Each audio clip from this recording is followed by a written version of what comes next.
Don't misbehave. The discussions will happen at the top of the room. Okay, now just a quick housekeeping announcement before I introduce this panel and we begin the first conversation of day two.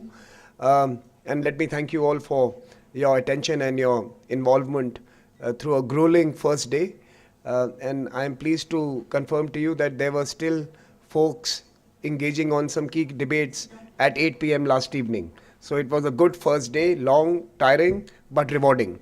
And I promise you today will be slightly shorter, more interesting, and more intimate in this particular venue. So we will have a chance to engage with all of you more robustly. We are going to be, please follow your programs closely. There are sessions hosted in the green room and the white room. So please look at the color coding of the panels and please follow those colors. And of course, you've seen the two rooms are located, the white room is located below this particular venue, so you can get there as well. There's a staircase that connects you, elevators that take you. Now, with that housekeeping announcement, let's start with the first session, which is on artificial intelligence, a boom for emerging markets, and that's a question. And that question is going to be answered by some very interesting speakers this morning. But let me first invite Sheila Palin, Senior Human Rights Consultant, United Nations, who will moderate this session. Sheila, can you join us on stage? Let me, at this time, also invite Minister Yerevan, Minister for High Tech and Industry, Armenia, to join us on stage, sir. Let me invite Rohit Bansal, Group Leader, Reliance Industries Limited, India, to join us on stage to speak as well. Let me invite Anush Kambarian, Vice President of AI Engineering and Operations, Piskat, Armenia, to join us on stage. And let me invite Huda Al-Kazmi, Founder and Director, MR's Tech, Center for Emerging Technologies from United Arab Emirates. Huda, you are welcome. And finally, my favorite tech speaker, Mallory Nodal, Founder and Executive Director of the Social Web Foundation and PhD candidate at the current school. Mallory, please join us on stage. There you are. Thank you. Sheila, I turn it to you.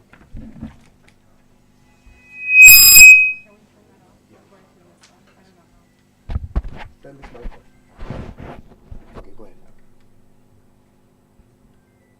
Good morning, everybody. Oh, I'm scared now. Good morning, everybody. I'm really delighted to be here this morning with this distinguished panel of experts to talk about a topic that I don't know. Okay, but, okay, fine. It's going to be a very thought-provoking discussion on, of course, AI and emerging markets. If you're as old as I am, then you know how hard it is to keep up with the pace of technology advancing at a mind-boggling and unprecedented speed. And at the heart of this revolution is artificial intelligence in all the layers of what that means. It isn't just a tool, it is a force for reshaping industries, economies, nations, societies on a global level. And the drive for AI to sustain development is huge. It offers the promise of revolutionizing traditional labor markets, creating new opportunities. Sorry, okay. Okay. I'll do it only because you told me to. Nobody else can tell me to do that. And of course, addressing some of the most pressing challenges faced by developing nations. But, of course, as a human rights lawyer, I know that great power comes with great responsibility, so we have to tackle the questions, ethical questions, privacy, security, equity, and we want to make sure that as we embrace artificial intelligence and everything that it has to offer, we don't hurt people along the way. So today, our distinguished panel of experts are at the forefront of this revolution. They're going to bring diverse perspectives from government, industry, academia, civil society, and I'm eager to hear their thoughts on how AI can be harnessed for the greater good. Let's dive into the conversation. I will start with you, Minister Yerevan. As High-Tech Minister of Armenia, this issue falls squarely in your lap. As Armenia works towards best harnessing the potential of AI, how do you envision these advancements helping to position Armenia as a stronger player on a global stage, and particularly in terms of leveling the playing field politically, economically, with our neighboring countries, how can AI contribute to reducing the current imbalances in political, financial, and perhaps even military strength in the region? See, that's why that has to be turned off. Like, I knew it. Let's try again. Is there something that...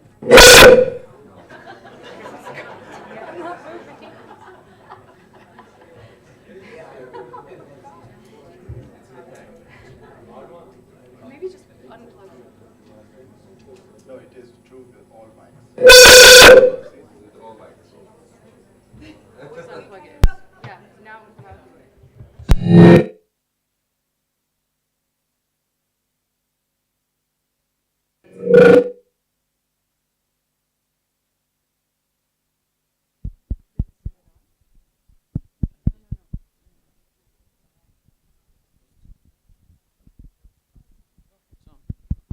One, no.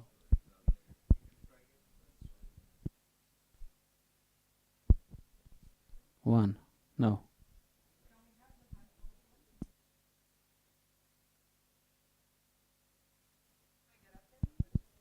Night's work, night's work.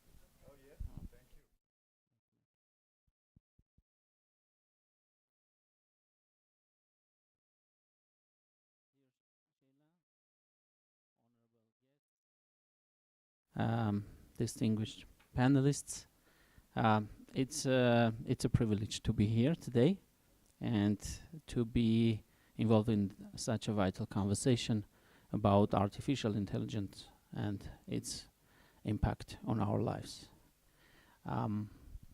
When talking about AI,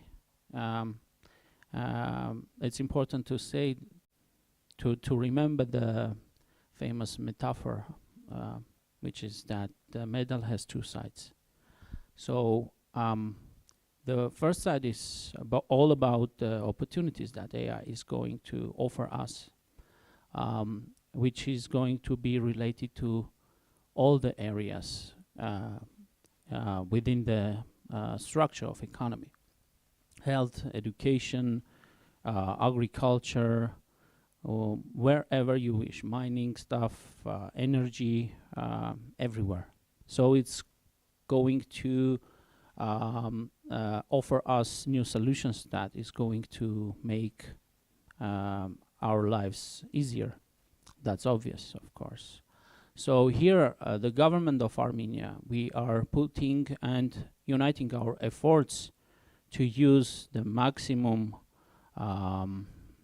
potential of AI. But this is the first side of a medal, because you were asking how to somehow balance the powers in the region, which was not only about the political and economic side, it was also about the military stuff in your question. So here we are facing the second side of the medal. So here we have some fears, and it's important to speak about the issue of weaponizing AI, which is quite popular nowadays in many countries, in many platforms, such discussions, that we must be very careful when speaking about weaponizing AI. Of course, it's very attractive from one hand, but from the other side, there are many risks and challenges that AI technologies are going to bring with them for the humanity here. So this is why, starting from the last part of your question, I can say that Armenia is very much involved in many agendas and topics related to the application of the regulation of AI. So we are engaged in many topics regarding this regulation stuff of AI, because we have the feeling of responsibility not only towards us. We today there, and especially it's important to speak about the not allowing the monopoly of AI in one group's hand. We can realize which risks it will have. It will bring and create for us, which challenges. So this is why we are involved in such platforms concerning this regulation part. And this means that the legislative work we are going to do, we are going to initiate in cooperation with international partners. So it's an important stuff that the government is focused on nowadays. But from the other hand, as I already mentioned, it's all about the opportunities for, especially for the economic development for our country, which is going to support the political leadership to implement its projects, programs. So here that we are putting our more and more efforts to use the maximum potential of artificial intelligence. For reaching our goals, there are three main directions that Armenian government is following. The human capital, the human talents, where we are putting a lot of investments, because it's all about the new job specializations, new specifications. Here we are going to put more investments. It's about the infrastructure and data. Speaking about in the part of infrastructure, I can bring some example. For example, inside the Yerevan State University, we are opening AI, the first AI supercomputing center. We are starting with 72 GPUs, and we are dreaming of having more and more in the future. We are in active discussions with our international partners, with many huge corporations. We have already opened another supercomputing center at the engineering city, where the supercomputing center is supporting the machine learning, cloud computing, research in artificial intelligence, in data analysis, in astrophysics, in quantum physics, in bioinformatics. So again, those are examples that Armenian government is putting a lot of resources and investments. And speaking about that, here again we have some progress. We just finalized the draft law on public information, which is going to improve open data management and access. So trying to sum up, again, this all about the possibilities and new opportunities which Armenia is going to use as much as it is possible, for taking into account our opportunities and limited resources, of course. But the second is all about the challenges, because speaking about labor market challenges, yes, it's challenging. The fear of job displacement is quite real. And it's quite real, even if for the IT sector, which is quite advanced in Armenia, it's real for basic coding, for monitoring, for system maintenance. There are many risks for this kind of IT specialists. We do realize it, but here we are suggesting to use the helicopter view to maybe to go deeper in the context to get the answers to these questions. And to us it's simple. It's not only just a simple let's say elimination of job. It's coming to redefine them. It's definitely is going to reshape all the economy, in the structure and the logic of economy, but it's also we are following them, and it's a reality. And the government of Armenia and the many corporations, in the high tech industry, they are reskilling, upskilling workforce in Armenia to ensuring ourselves that our people, our society is ready for the new, for the future technologies. And it's very important to ensure ourselves that the society of Armenia is not going just to become a participant in these processes, but the leaders of the new technologies, AI future.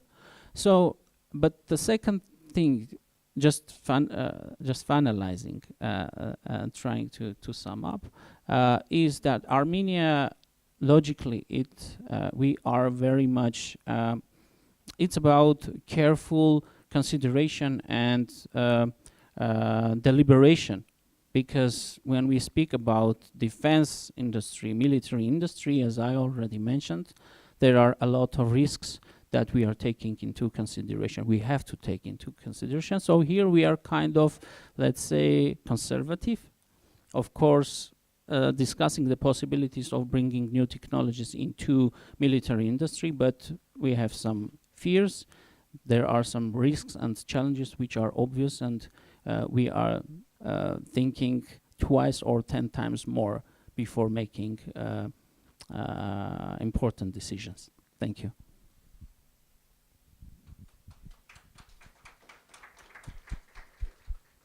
Thank you, Minister Harapetyan. That was really encouraging, and I'm so excited to see your capable hands take this forward for Armenia and our people. I'll move over to Rohit. You work at Reliance Industries, which is one of India's largest conglomerates, with diversified interests in energy, petrochemicals, telecommunications, and retail.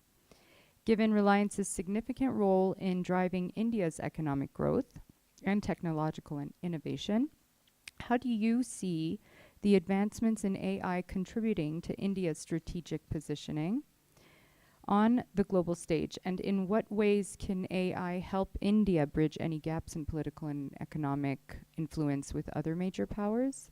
And what role do you see for AI in enhancing India's overall competitiveness and strength in the international area?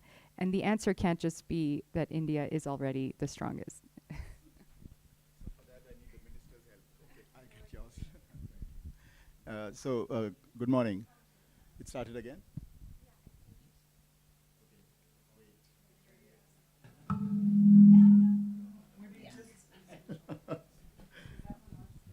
Yeah, it is. Good. So, good morning, and Excellency, co-panelist, chairperson. Just a quick show of hands. How many of you use ChatGPT? Just to get a sense of the terms. You can own up, you can be honest. Okay, okay. So I was with the key functionary of Indian IT from the government side, and what he said was startling. He said, this is all entertainment. Actually, the real things in AI have yet to start. So the good news is that perhaps all of us, those whose hands went up and those whose hands didn't go up as yet, are actually at the starting point. In a civilizational sense, certainly, if not in a tactical sense. Some of us may be 6 months ahead, a year ahead. I'm not talking of the high-end CS jocks, but generally it's a point of start. Now, on your question, Chairperson, I think the critical issue in my company is the appreciation that what's good for India is good for Reliance. So you simply align yourself to national goals, and the rest starts unraveling. One of the things we do is an AI native digital infrastructure. We have about 480 million SIM cards in the phones of people, and that includes a lot of data being used at maybe an average of 30 GB per month on a base of 480 million. So you can do the math, those of you inclined to sort of turn to your ChatGPT on this one. And the total R&D spend in the last 3 years is about $1.5 billion. And some of it, as you might suspect, is in the arena of high technology. 2,555 patents, and out of them, 350 in the arena I mentioned. The rest are in the other areas, which are also being closely intertwined. Why I say this should be obvious enough slowly, but bioenergy, solar, green, high-value chemicals, they all integrate into the beyond ChatGPT fun and games argument that I'm trying to make. Our patents in 6G, 5G, AI, LLMs, and AI deep learning hopefully will start talking to each other, and for the benefit of not just Reliance, but India and the larger part that I will allude to in a few moments around the India AI mission and the GPAI, which is, of course, as some of you might know, a global partnership on AI in which India was the chair. A turnover of 120 billion is what we represent, and EBITDA of 21 billion, and about net profit of about 9.5. What does it lead to? It leads to a merchandise export of 8% of total India's merchandise exports. And last statistic to pay for my supper, which is 8% of India's merchandise, $22 billion worth of taxes in a year. So that's a bit of this. Now, what it leads to is a business called Jio, Reliance Jio, which has, on a standalone basis, it is the 12th largest company in India already on telecoms and digital alone. And we see ourselves as a digital company, not just a mere telecom company. And it's about 12 billion on its own feet. Now, what's the potential, therefore, to connect, say, 1.5 million schools to high-speed internet, Excellency, 70,000 hospitals, a million and slightly more, 1.2 million doctors? This all leads up to the non-fun and games part, which is fundamentally around the pillars of health, which is diagnosis, prediction, entertainment, personalization at that, retail, the optimization of the supply chains, agriculture on weather predictions, crop, soil health, and so on and so forth, education, which is personalization, etc.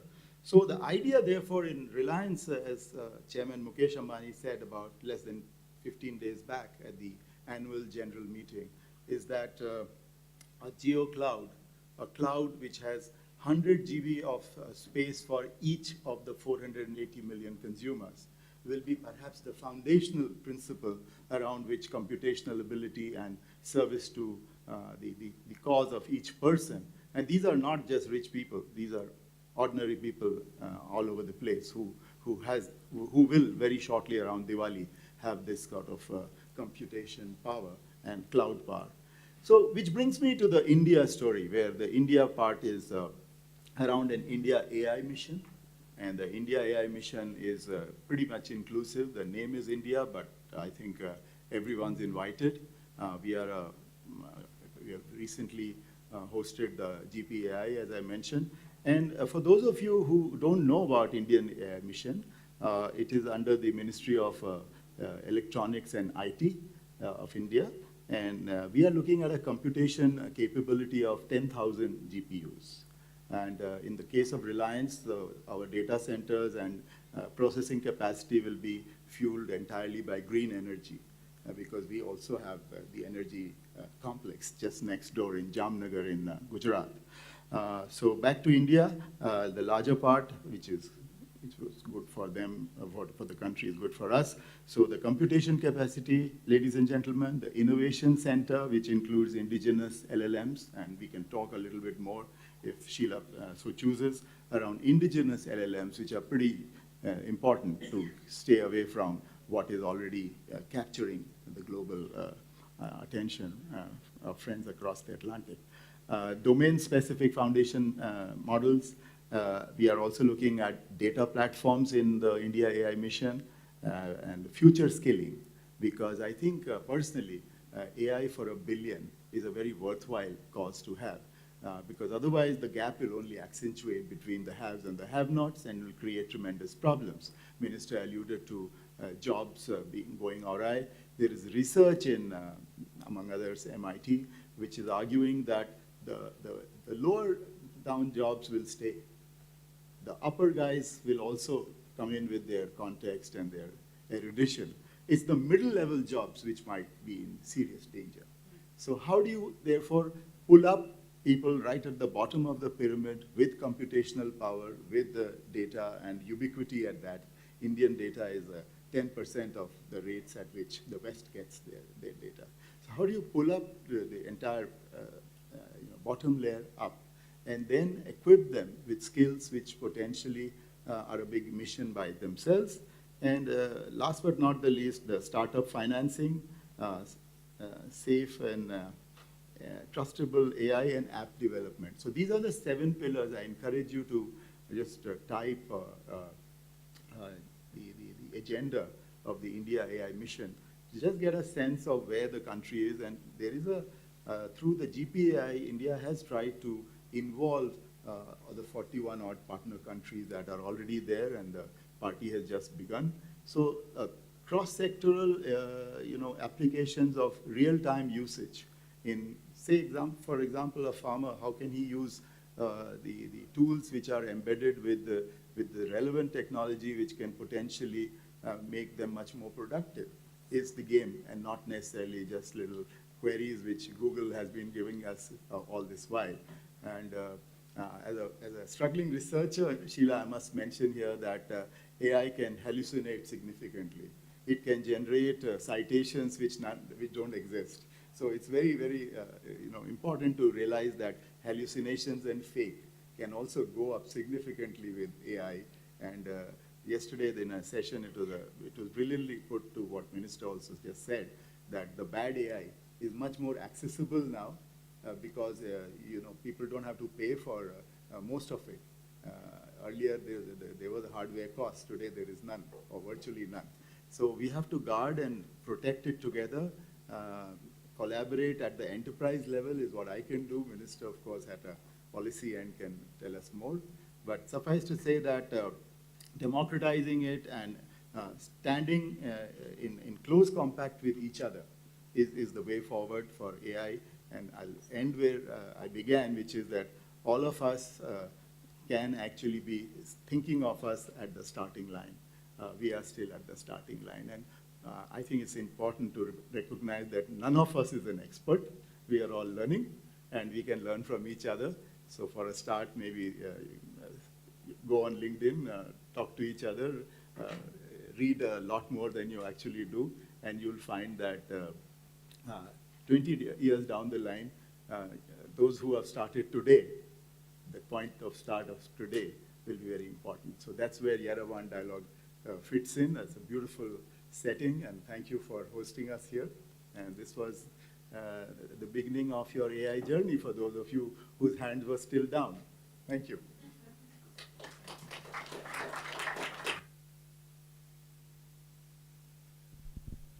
I was trying to remember the most recent AI hallucination that I came across but I couldn't remember it. I just remember laughing out loud and thinking, we really need to be careful when we rely too much on ChatGPT. Thank you, Rohit. That was really, really insightful and helpful. And the numbers that you deal with, the scales that you deal with in India, and it just like, I can't wrap my head around them. So, Anush, we move on to you. Pixart, our unicorn, right? Armenia's one of many, or one of the only one, the first one, has become a global leader in the creative tech space and leveraging AI to empower millions of users worldwide. Given your experience at the intersection of artificial intelligence and creativity, how do you see artificial intelligence transforming not just industries, but also just how the way individuals express themselves and engage with digital content? What unique challenges and opportunities do you encounter when integrating AI into a platform that serves such a diverse and creative global community?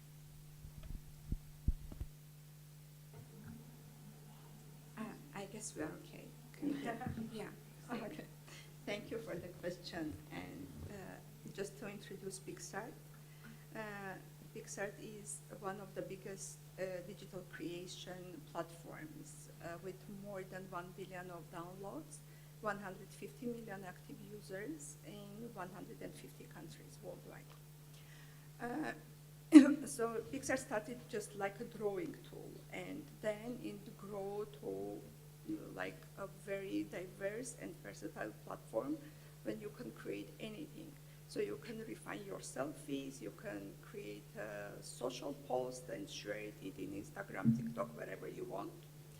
You can also create assets for your digital, like small businesses, like anything, to share on, for example, Shopify, Etsy, and PixArt will help you with this.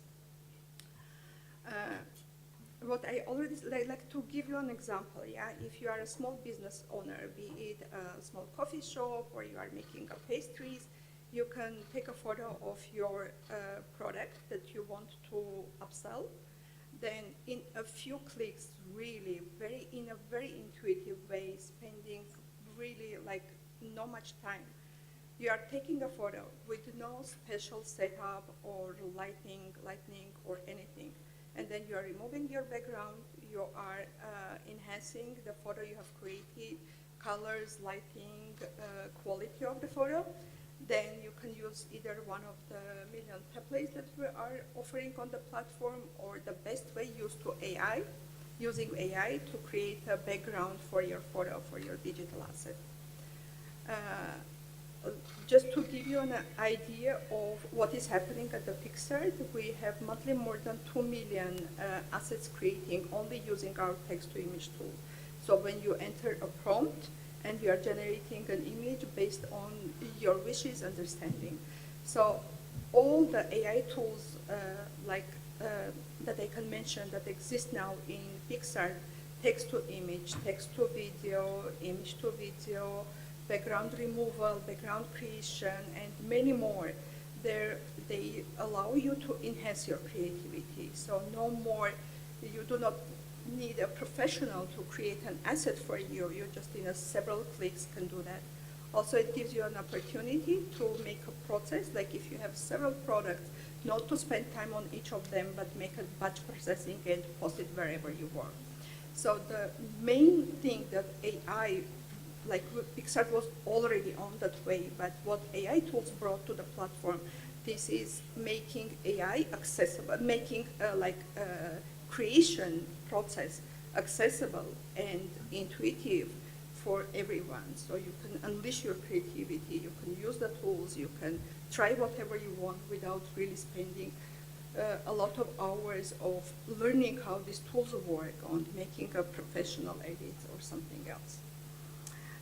So this is mainly how we're using the platform. Coming to your next question, so what challenges we see there? Like, I will name a few. First of all, diverse cultural contexts and sensibilities. So AI models are not yet ready to understand what is this fine distinction between the subcultures, between the prompt you are entering and results you are waiting. So this is the first one. The second one is, of course, safety and security.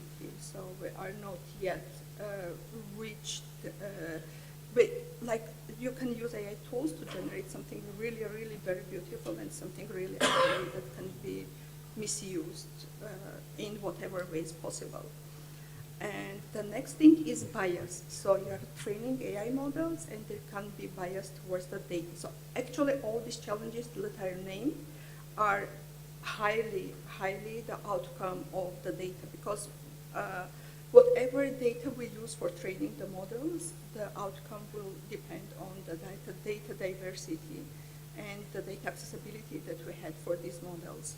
The quality, the diversity, the understanding of what actually the prompt alignment, what actually user wants from us, this all heavily rely on data. PixArt is now partnering with Getty Images to create a clean model when we will not have such an issue, but for you to understand, like the quality of the models is highly dependent on the amount of data. And if you take like a clean model based on some limited, even if these are millions, data compared to the models trained on the much vaster amounts of data that are available in the internet, so the quality still suffers, but we are working on this direction. And mainly this is it. If you have any other questions. So basically, you're saying the more people use it, the better the data. The more people use it, the more feedback we get, the more data we are generating that then come back, can fill back the training data and empower the next, iteration of the model training. We will have better models. Yeah. And maybe one thing that I forgot to mention is intellectual property and copyright. So we need to understand these are like two questions. First of all, we've created this digital art. Users somebody spent time to create a prompt, to adjust it, and to refine the output.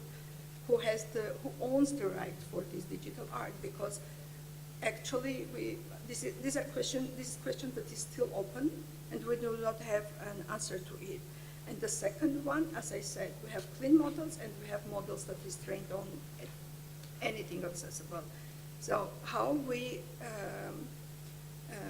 there are a lot of artists' work used in the training of these models.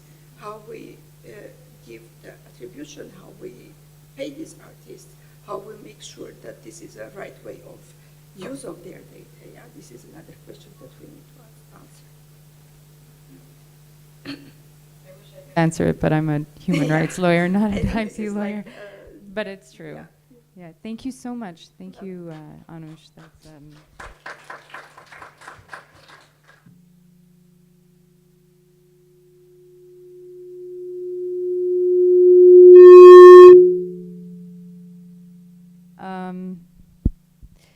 Hoda, we move on to you. Is this working? No. Why? Oh, no. Okay. As a leader in both emerging tech and research innovation, you are deeply involved. Stopped again, no? Did it? No, okay. In the intersection of technology and ethics. As AI continues to advance and integrate into various sectors, what do you see as the most pressing ethical concerns that need to be addressed? How can emerging markets, in particular, ensure that AI is developed and deployed in ways that uphold privacy, security, and fairness, while also avoiding the pitfalls of bias and inequality?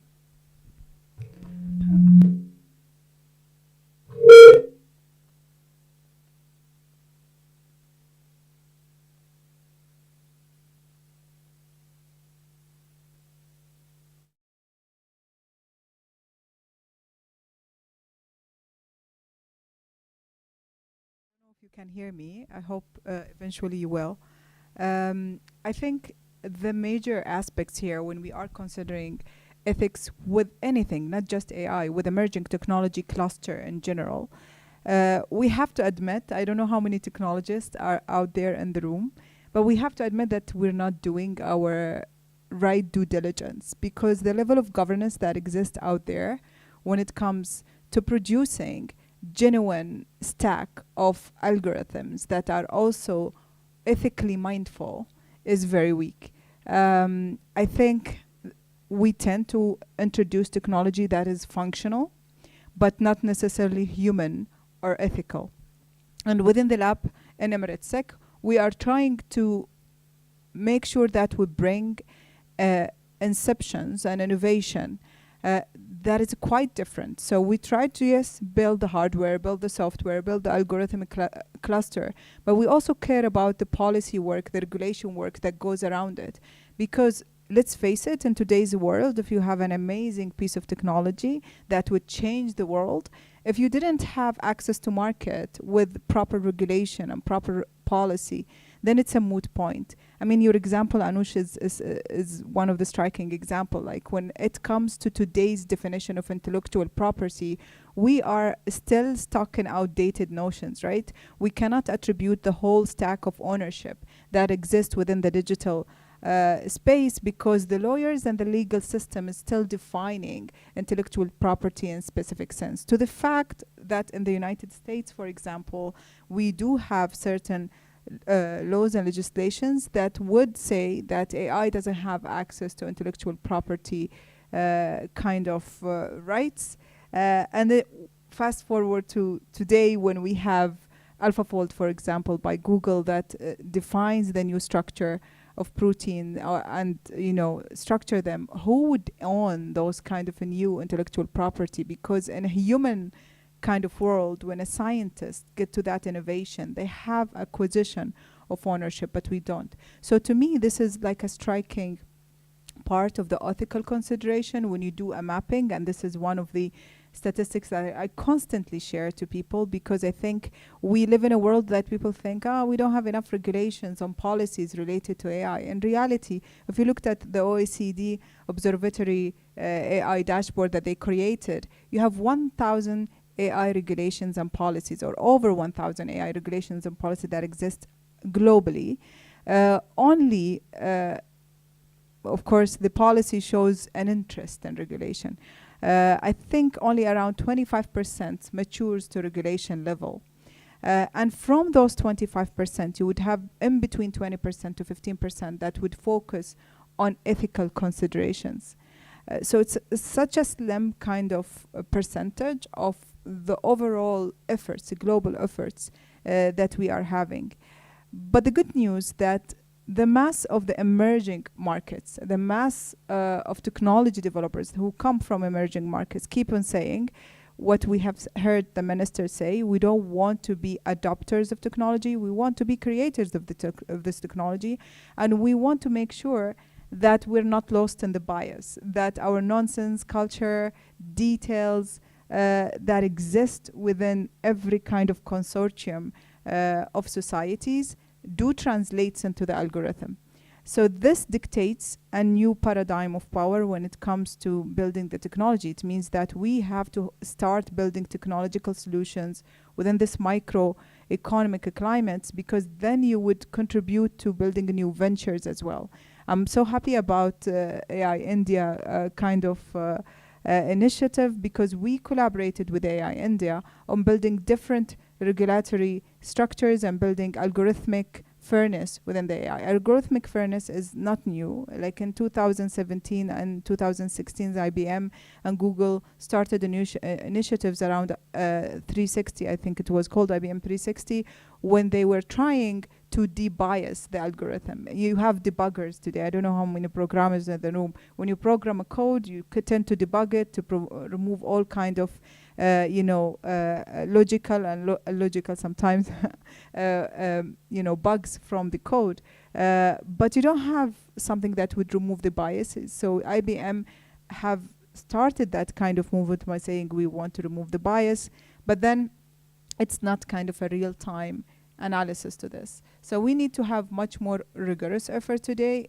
Just in 2023, we started, like I have a researcher in my lab who's quite happy that he has to write algorithms that are explainable, that are providing consent to users, and at the same time they have a higher level of accountability. Imagine you would know, you just refer to the hallucination of the AI, right? So I think over 70% of our AI LLMs are hallucinating. And let's not just also abstract the AI universe within LLMs, but over 70% of our existing LLMs are hallucinating. And actually scientists in the field are referring to these hallucinations as creative pursuits. So they're saying it's amazing that the AI is hallucinating actually, because it's gonna produce a new, maybe artwork or a new kind of intellectual property aspects. To us in the field of security, it's like a nightmare, because you are introducing a technology to market that is unreliable. Imagine using that within cancer research, which is one of the research that we have done in our lab as well.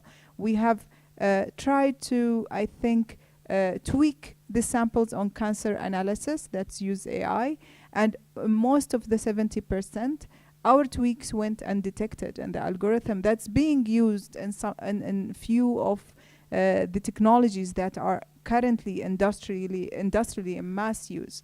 Can you imagine how many people are being misdiagnosed on a wider scale of things? So I think we really need to bring in ethics to the map. I think the EU has started with the GDPR law saying that algorithms actually should not be developed in mass surveillance structure. They're saying you have the right not to be analyzed as a user. You have the right to be forgotten from the platform. You have the right as well on multiple aspects.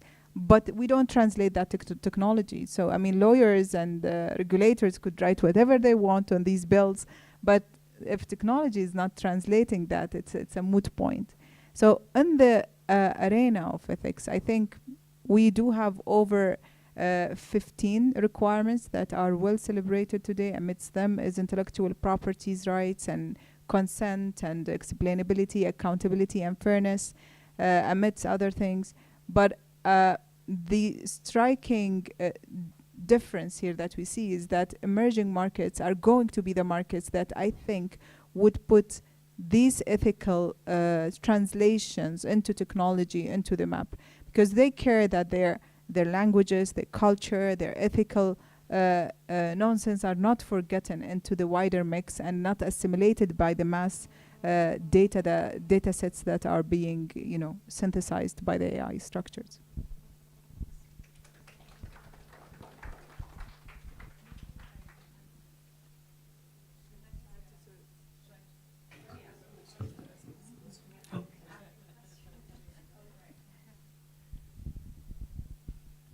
Hello. Okay.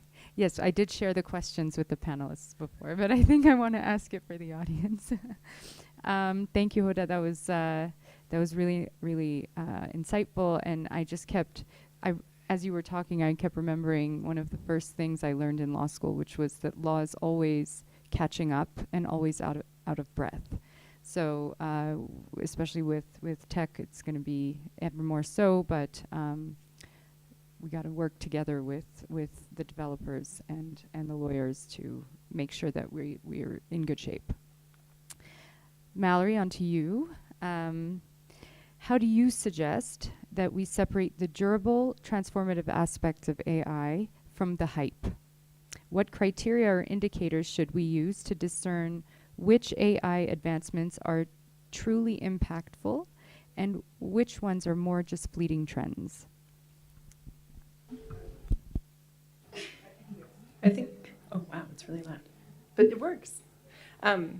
Yeah, no, thanks very much for inviting me to this panel. It's always a real pleasure to be part of these events, and thanks to the hosts in Armenia as well.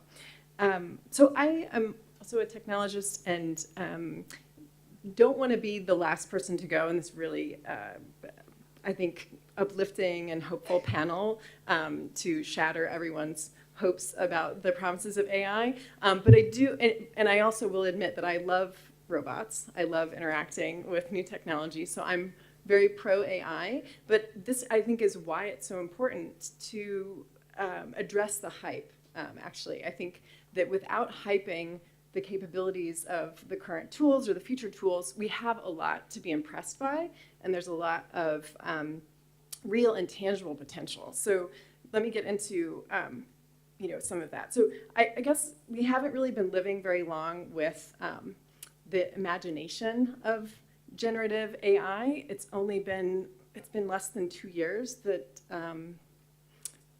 we had ChatGPT, for example, on the market. And also generative images are also really rather new. I remember actually pretty vividly, I wrote a tweet when I first started using ChatGPT. I'm like, this is just 3 Wikipedias in a trench coat. Like, how could this be more impressive than like the largest collaborative knowledge project in the history of the world? That was sort of my take. I stand by that tweet, actually. But I think in other ways, though, AI is very old. I think the first academic project focused on artificial intelligence is from the 1950s. And recently, probably before I played with ChatGPT, read this fascinating book on the history of the filing cabinet that gave me all kinds of understanding of how just data structures in general have planted this creative seed in humanity around how, if we learn and structure data, how we can extrapolate it and use it. And I mean, if we're talking about how emerging markets or governments can leverage AI, we are kind of talking about advanced filing cabinets, really, right? We're talking about, bureaucracy enhanced. This is not to say that this isn't great. Like I said, I think there's a lot to like here. I wanted to talk about a few of the guardrails or a few of the constraints maybe that will come into play as we think about what the future is, right? So if, by some measures, I think, what we see now in terms of the impressive capabilities of generative AI, I think we may not see a lot of massive, impressive gains for a while. I know that's counter maybe to some people who've spoken before, but I think the reasons are very clear. One, I would just say that computing power, it does require a lot of computation that has a real impact on the environment. So whatever major advances are made, we do need to think about how that has an impact on energy consumption, on data centers globally, and that sort of thing. So that may be one constraint that we probably should impose. Another is data sources. So as has been kind of alluded to before, the way that these large models are able to work so well is when there's a lot of data. So the ones that are really impressive, like generative AI, they're really only very impressive in English, right? If people have noticed that, it's because there's a lot of English language content out in the world. It's less impressive in other languages where there's not the same volume of content in those languages. There are other examples of this. Content moderation on social media, it's really spotty. And some of the ways in which it's really challenged is in types of content where it's not very abundant. So one example, which actually an executive from Facebook at the time admitted, was there was an active shooter video that came out of New Zealand. And so they started talking about how can we build AI detection to stop those kinds of videos from going viral. And the Facebook executive admitted that, well, I mean, we don't really have a whole lot of videos of active shooting incidents to train a model on. And so that kind of imposes this natural limitation on how good a detection model could ever be. There's a lot of examples like that. They're just, and also we just don't really have big piles of data lying around anymore that haven't already been scooped up by these tools. And to the point around copyright, now that these big language models have been released, and also video and photos, content owners and publishers are now a lot smarter about their ownership of that data. And so new models that will be trained on existing data will have less data than before, if that makes sense. So, the New York Times, Wikipedia, these large sources of data are now not going to allow that to just be scooped up for free. But let me talk more about how it is going to get incrementally better. It will improve, no doubt. I have really high hopes for what Hoda was speaking about in terms of the eradication of bias and so on. Again, there are going to be natural limits. There's always going to be hallucination. There's always going to be mistakes. And therefore, I think the antidote to those risks is just to be careful about how it's applied and to then regulate or worry about the guardrails around the application of the tool and not imagine that it could always be perfect. Another way that it's getting incrementally better is that query length can become massive. You can feed these generative tools an entire book or 2 or 3 and then ask it to generate something from that. That's a massive query. That's millions of characters. So it will get better. New applications are going to get better, but again, this is aligned with where are the sources of data coming from, and then what can you build from it. I also just want to say that I think, again, there's the reason I don't want to be in the position of sort of the anti-hyper here is that I do think that the things that have hit the headlines that have made everyone a little worried actually about AI are, it's generally because they've been democratized, right? So some of the AI doomerism, right, the opposite of hyping, is because these tools are in all of our hands. And I don't think that's necessarily a bad thing. I don't think we should be inherently scared of them just because a lot of people are using them. I think that's actually pretty exciting. And so hopefully the regulation around that, as others have mentioned, keeps that in mind and keeps it democratic. I want to just run through a couple things that I can give you a message about, not just like a learning tutorial about machine learning. But what I worry about the hype is that it obscures some real political economic questions. For example, having always worked in software, and one of the ways I think about AI is just, it is data-driven software. It is just software, but like today's software. One of the things that has been going on for a long time since the digitalization in governments and other sectors is that digitalization, software, and now AI are seen as austerity measures, that now we can save money because the tool will do it for us. And I just don't think that that's the right way to think about these tools. In fact, what it maybe allows is actually that you invest more, but you're not investing more in the tool, you're investing more in the people that are running governments, the people that are running businesses, and you see the AI tools as supplementary to that. So you're continuing to strengthen your social sector, you're continuing to strengthen these important functions and roles, as well as getting the boon from the AI tech capabilities and enhancing what your workers are doing and what your civil servants are doing and so on. And so rather than thinking of AI as a replacement, AI is a supplement to human intelligence. And the real goal and the real project is to enhance and improve human intelligence. I have a lot more notes here, but I get the sense that other people want to come in with other questions. Thank you, Mallory. I always also... Can you turn off your microphone so I don't freak out? Thanks. Yeah, I also, in the conversations about whether AI is beneficial or going to take jobs and what's the hype, and I just say I think it is a supplement to human intelligence, and it does help us level up. And I think all forms of technology, or most at least, have helped us increase our capacity for like our potential, our human potential. Okay, hold on. I'm going to be the moderator that's going to cut us off at 11. That means 5 minutes. I think I'm going to go with one question to one, oh no. We can also all ask questions afterwards, but I will allow a question. Sujan Chinoy, the Director General of the Institute for Defense Studies and Analysis, New Delhi. Question is to Mallory. You spoke about the lack of data for example, machine learning for shooters. Now, is it possible that in the age of artificial intelligence, you can also have artificial simulated data?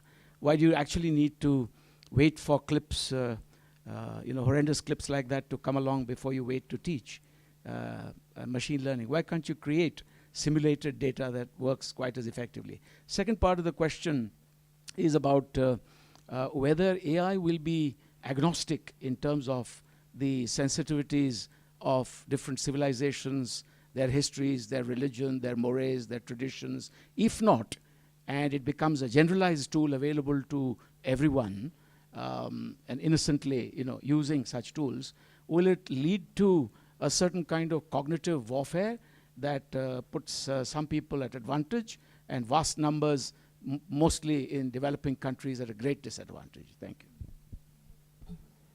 Yeah, happy to answer. And also, I think, Hoda, you might have a response as well. So to your question about simulated data, this is a very good idea, and I think one that others have had. The problem with using simulated data to train the models that then are either generative or analytical is that it erodes the accuracy over time, and you get diminishing returns really quickly. So there have been some people who've said this is another constraint, even of the existing large language models that power something like ChatGPT, it may actually start getting worse unless you optimize in other ways, because the data that's out there now, because there's so much data being generated by AI, it's starting to feed back into itself, and it will start declining. So you need ways to signal to the model, don't scoop this up, it's already synthetic, versus keep scooping this up, it's new and novel, and it's going to improve the model. So I think we have to be really careful with these ideas, and this is, again, why the constraint exists. And it feeds exactly into your second question,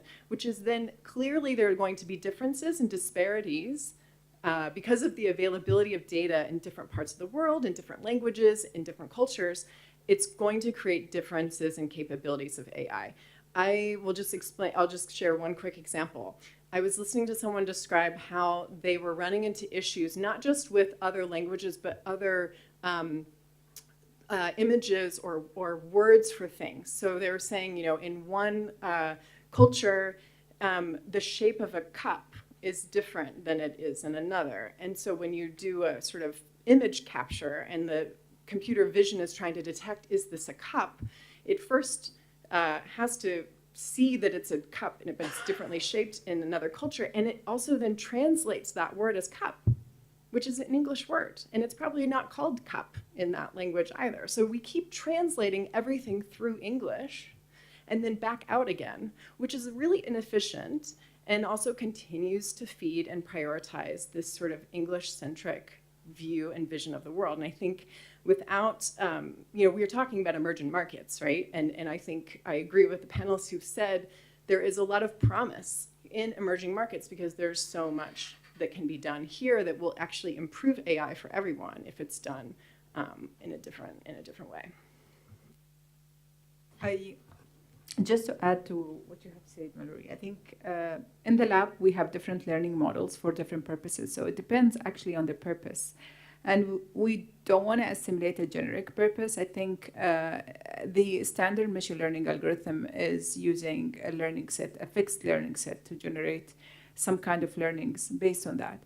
But we do have as well advanced deep learning adaptive model that you use mostly in robotic structures. For example, imagine a robot that goes into a forest not knowing the dimensions of the robot of the forest, and then they recalculate their dimensions based on the live feed of the data.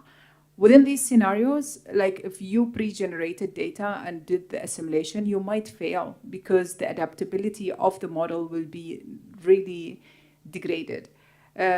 So it depends on the context, I would say, on when you simulate the data. It's not the best scenario because you tend to poison the learning model of the algorithm. And you want always your algorithm to be as realistic as possible. So again, depends on the algorithm that's being developed. Yeah.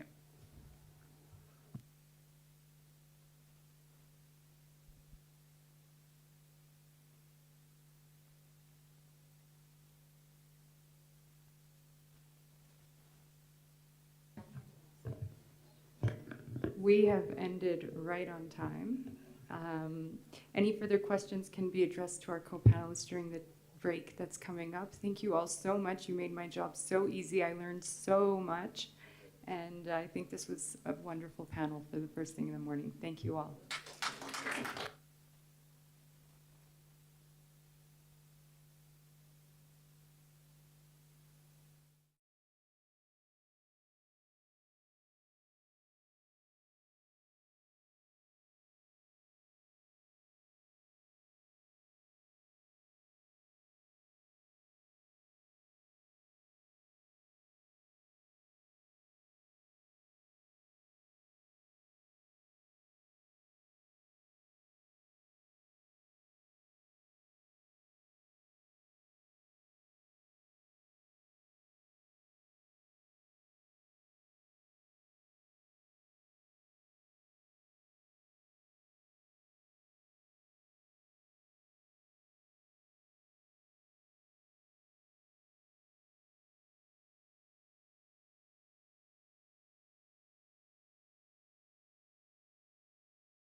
first, and thereafter I'll ask a couple of questions, and the last 20 minutes will be dedicated to asking the audience to ask any questions or any clarifications that you may see. My name is Kwame Owino. I work at the Institute of Economic Affairs, which is a think tank based. I'm Kwame Owino. I work at the Institute of Economic Affairs, which is a think tank based in Kenya. And I'm glad to be here to moderate this interesting discussion about a new Phoenix. So two things are certain. One of those is change, and the dynamism of that change, the pace of that change is less evident. But I think discussions such as this in the last couple of years make it clear, or rather speak as if it's self-evident that certain things in the geopolitical world order is changing. The direction and the pace are not necessarily known, though of course we hear assertions that they're clear. Out of that also comes an assertiveness of what we call the global south, whatever that configuration means. It confuses me as well at times. But regardless of that, I think global changes are happening. It's happening in ways that will affect how international institutions are built and how they make decisions, how those decisions are even enforced. But in addition to that, who is making those decisions? Some of these are clearly driven by economic and political changes. I think the footnote the notes that we were given as part of this talks about the fact that in the next 20 years or so, perhaps less, the four largest economies of the world, four will be those that are known as three quarters of the four largest economies in the world will come from what is today called the global south. I think you know which countries those will necessarily be. And with that kind of change in the configuration, but just the kind of change in how productivity and economic welfare, certainly that will affect the political world. I think as I come to the end, two things. As a student of economics, we take it for granted that exchange matters, and when people exchange things, regardless of who it is with, that in itself is enough.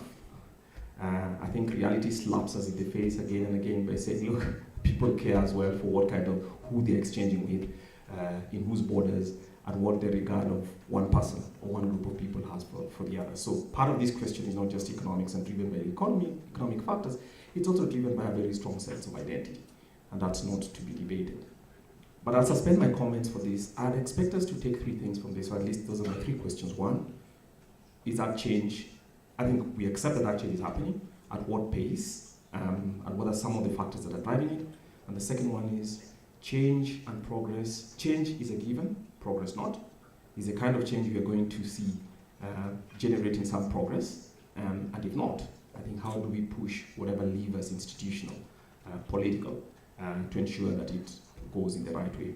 Because I think change as an end in itself is not necessarily one good thing. And I think I've heard voices of the African continent saying, look, change for its sake is not something to be celebrated.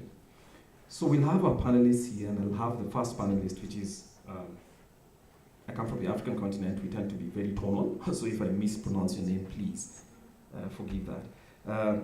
Natsakan Safarian, who's the Deputy Minister of Foreign Affairs in the Republic of Armenia. So you have 8 minutes, please go ahead, sir. Thank you, Kwame. Very good morning to everyone. But you pronounced it correctly, so thank you for that as well. Let me first start by... Can you hear me in the back? So maybe you should use this. Let me first start by reflecting on some of the discussions from previous sessions yesterday. Our former Minister of Foreign Affairs said in his panel that polls matter or polls are central, while the former President of Lithuania said that small nations should be irritants to the big ones. And I also noted Samir Saran's question as to who leads the global south, and his answer was no one. So this made me think that the world system is more of a constellation rather than a multipolar system. It's a constellation with its own gravitation force, that keeps the system in balance, and even when a small state is out of orbit, the whole system is insured.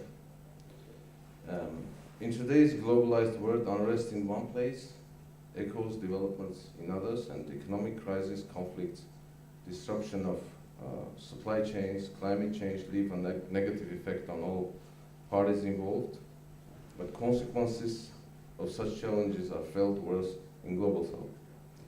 The Global South often faces common challenges, and those challenges drive efforts for economic development and cooperation. At the same time, those challenges differ from country to country, from region to region.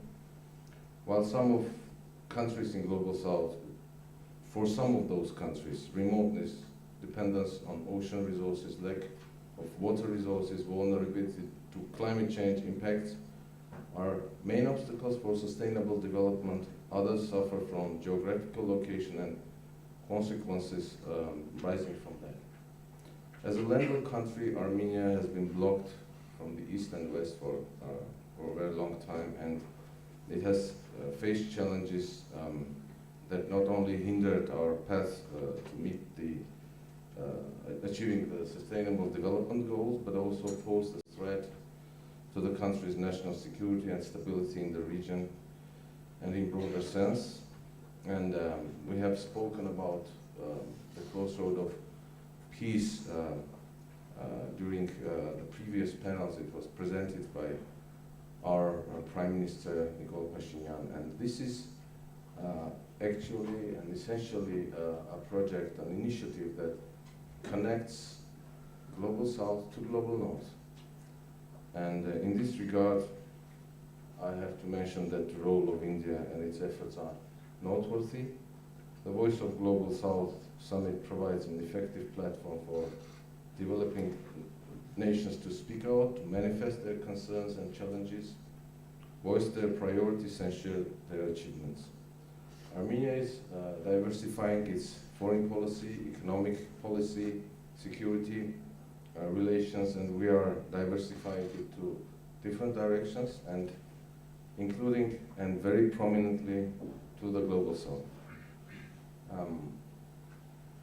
I would also like to mention that this dialogue, the Yerevan dialogue, is actually an initiative and an event that was essentially share of good practices from our Indian colleagues, Indian partners, and this is an example of effective cooperation among Global South and sharing their experience. One more such initiative is Armenia joining International Solar Alliance. That was actually proposed to us by our Indian colleagues. And to answer your question, there are positive developments in this regard, and we have to work jointly to make joint efforts to ensure that most of these initiatives, most of these practices are positive.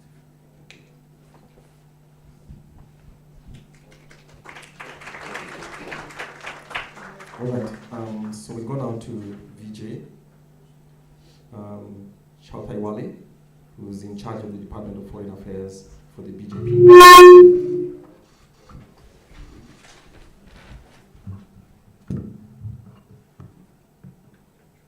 Good morning, everyone. First of all, thank you to the organizers of this great event, both to Foreign Ministry of Armenia as well as the Observer Research Foundation. This is a great initiative. Friends, let us accept the fact that most of the global institutes, those who are controlling both narratives and policies in today's world, are the product of World War II. And therefore, the allies have created these institutions built for their own interest. And large population, many countries have been denied to have those kind of privileges in that system.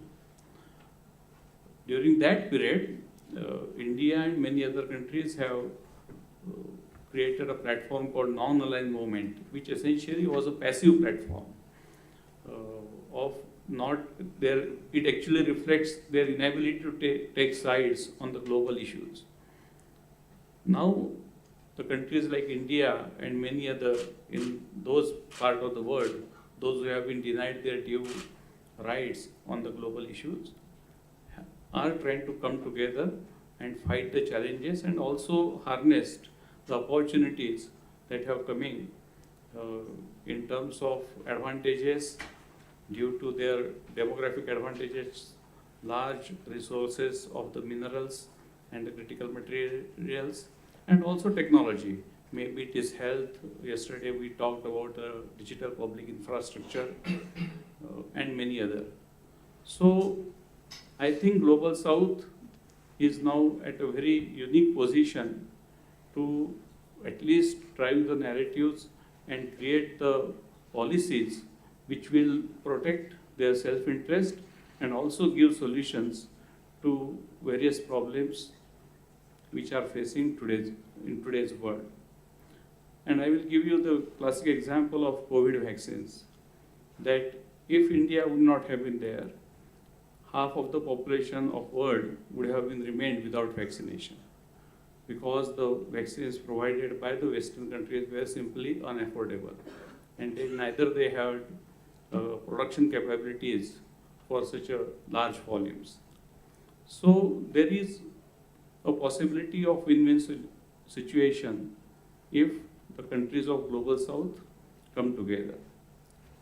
I'm sure you know that till India presided G20 in last year, entire African continent was not represented in G20.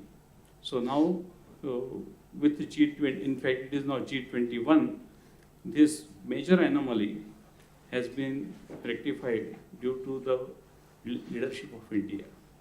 And there can be many examples like this. Even for the issues like climate change, today whatever deterioration we are seeing is mainly because of overexploitation of natural resources by the West. Now we have to find out the common solutions which will give us affordable and equitable solutions to this great danger. I am not denying that there is a great danger to the climate, but availability of the technology and availability of the resources to implement those technologies is also equally important, and Global South is ready to play a major role in this. I think in this context, Global South actually represents both great opportunities and also challenges. The challenges like terrorism, extremism, climate change, availability or non-availability of the technologies, and most importantly, the democracy. And in many parts of the world, including some countries in Global South, are facing threat to democracy, and that also is worrisome. But at the same time, the opportunities are enormous, and as Samir Saran yesterday said, that there is no leader, and that is the strength of Global South, because with the collective responsibility and collective leadership, I am sure the Global South will be able to create not only new narrative, but also provide unique solutions that will cater the needs of the large population of the world. And thank you very much.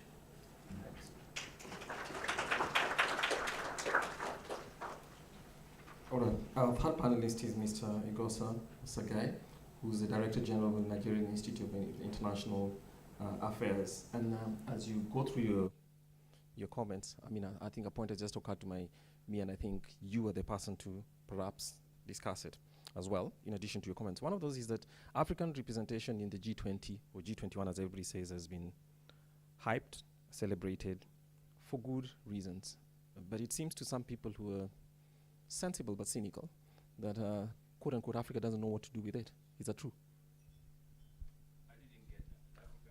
Okay, so I think everybody celebrated when Africa's admission, if I may say, as a member of the G20, right? But it's been celebrated. I think everybody's lauded that, and I think India gets a pat on the back from many African countries, leaders, for doing that. But it doesn't seem to me that Africa, if indeed it is possible to have one seat representing the whole continent, knows what to do with that seat at the G20. Is that true? Thank you very much, moderator. I'll come to that question at the end of my presentation. Let me join everyone here to thank the organizers of this dialogue. We need many more of such dialogues to give content and traction to the whole movement called the Global South. Now, I like the imagery that has been chosen for this session, which is a phoenix. The phoenix is a legendary bird. The legend says after 500 years, it decays and then it begins to resurrect. So maybe the Global South has had its day, the 500-year decay period, and now it's resurrecting. And the question is, to what ends, and how should the world now respond to this rising phoenix? Now, I like to be historical and chronological. This is the context within which I think it's best to look at the kinds of possibilities in the opening new world. Now, when the Global South, then known as the Third World, emerged in the 1960s, 1950s, and so on, it was into a world that was greatly polarized, a world that was waiting to get the new world up for peaks. You either join this or you join that. And the Global South at the time was very tactical and strategic, immediately recognizing its place in human history. It says, we're not going to be drawn to the right or to the left. We would rather focus on a middle of the road, trajectory, which gave birth to the non-aligned movement. And this was, actually very positivist, because it was not non-aligned in terms of not being pro-West or being pro-East, but saying we want to do what we want on our own terms, and that's positive neutrality. And you would find that the first generation of Global South leaders very, very astutely complied with the kinds of imperatives that came with such a decision. Now, move over 60 years after that and come to the present situation. The world is a little different.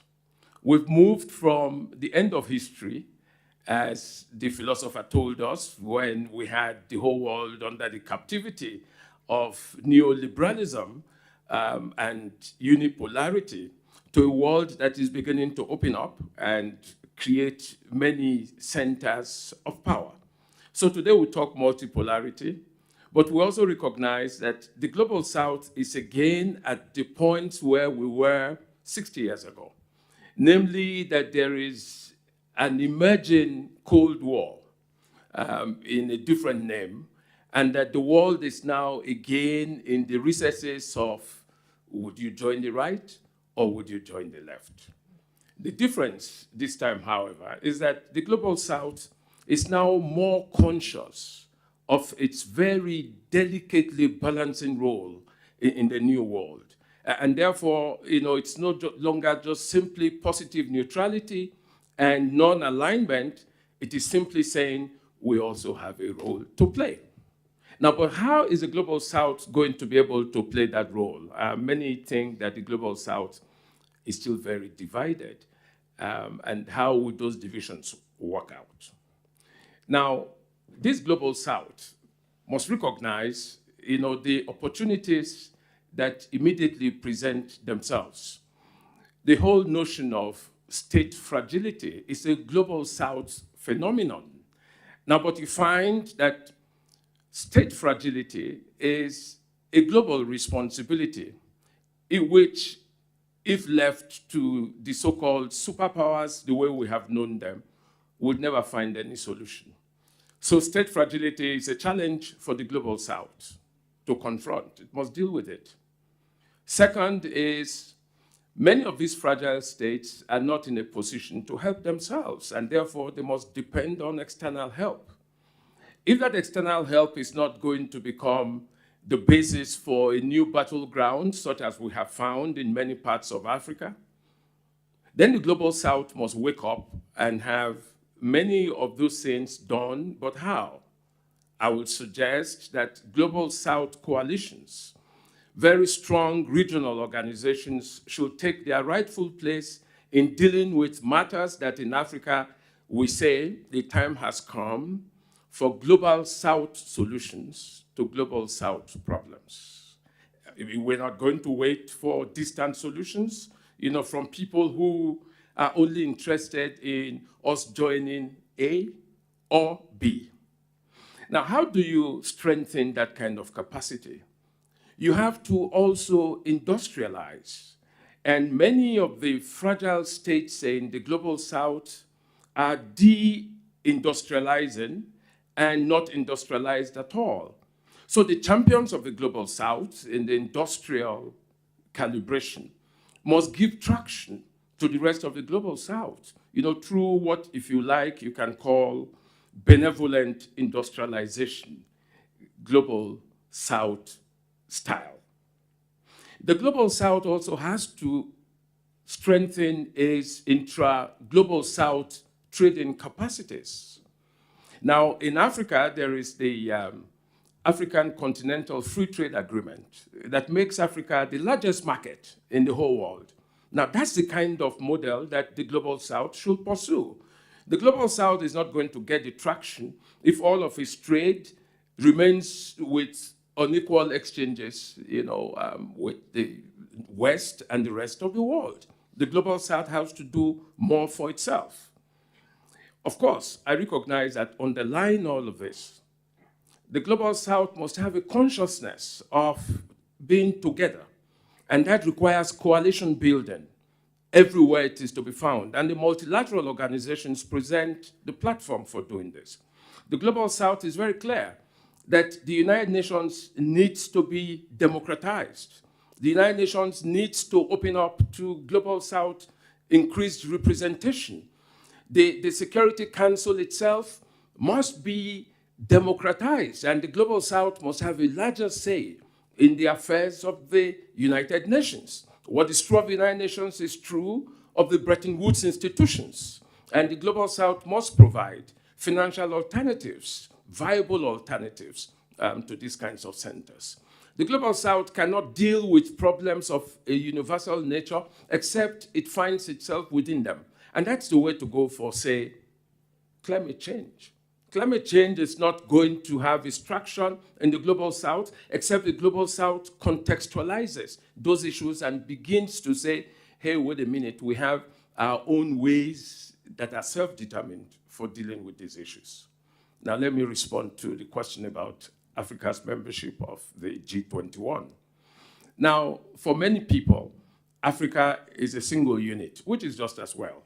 I mean, how many times would you find the United States of America, I say I come from Nigeria, they say, oh, well, how's my friend in Mozambique? And they have to be reminded that Africa is so diverse. Mozambique is not Nigeria. We're all part of Africa. Now, that immediately begins to tell you that to get a lone voice for Africa is a good thing because Africa teaches the world how to build coalitions and how to speak with one voice. What in South African cultural phraseology we call Ubuntu. Ubuntu is what makes all Africa one. But still, the point in that membership is that it offers Africa now an opportunity to gain the traction of consultation and participation because that's the strength that Africa has. So it's not -1, it's a strong +1 because Africa has said, for instance, if you're going to have an African representation, if you're going to have an African seat in the United Nations, we don't want individual African countries to be consulted and to be brought in from the outside. Give that role to the African Union. We have the capacity to determine who would have that seat. So in the G20, which is now G20 plus 1, the world will there learn that from the global south represented by Africa, there's a lot that we need to learn about doing things and working together. Thank you. All right, thank you very much. So to our next panelist, Guadalupe Dona, who is a professor and researcher in political science at the Universidad Torcanto di Tella in Argentina. Welcome. Thank you very much. We are flipped in the chart, so this is me over here. So thank you very much for allowing me to share some thoughts in this very distinguished panel. It's been an honor to have been invited. So when I was first invited to participate in this panel, my reaction was, how can my data-driven public policy background actually help in this discussion? And it took me a while to get this idea emerge, but I believe that when it did, I found it really compelling. So let me just share it with you. So the first thing that came to my mind, and I'm sure that many of us have this thing in our mind, and many of my esteemed colleagues have touched on this thing, is that a new global order needs to tackle the incredible injustices that are going on in our region. So just to tell you, I live in Argentina. It's a country that has been in democracy for the last 40 years. We have not been hit by great climate change or great climate change things going on in my country.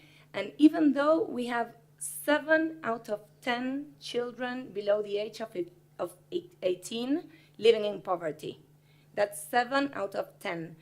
This is a statistic that is really sad. Of course, the stories behind these statistics are even sadder. I'm sure that everyone here knows their own sad statistics, and we know that we cannot go without doing things about these terrible inequalities. So that's the first thing that I would say this new global order will actually need to address. But of course, I'm not saying with this that we don't have to think about economic progress. Of course not. Economic progress is what makes the pie as big as possible, and the bigger the pie, the bigger the slice of that pie that goes to those most in need. We know that that slice, the bigger it is, the greater the good it can make, and it's still not big enough. But what's more important is that we don't know what's the impact of that small slice going into those in need. So this is where I think that my background, and I think that data can have a very powerful voice. So it's where I think that we can actually think about data as a very great ally to help us navigate these great inequalities. Because like it or not, data shows us pure, simple truth, impartial way of showing the truth, a way that is politically unbiased. So by harnessing data, let me tell you 3 things that we can do with data. First, we can identify our present inequalities with precision, something that we don't even know. 2, we can target interventions for our very limited resources. And 3, most importantly, we can measure and we can have the impact to know what actually does the things that we are doing, and we can adjust in consequence. So advancing an evidence-based agenda seems kind of obvious once put it this way, right? It's like, it's the way forward. We have to do evidence-based policymaking because it's the way to learn what is good and what is going to the people most in need. If we are getting from every dollar, every drum, every peso that we're spending, the objectives that they are looking up to. But I have to tell you that after 15 years of trying to push this agenda, I have found a lot of difficulties. There's a lot of problems trying to push this agenda.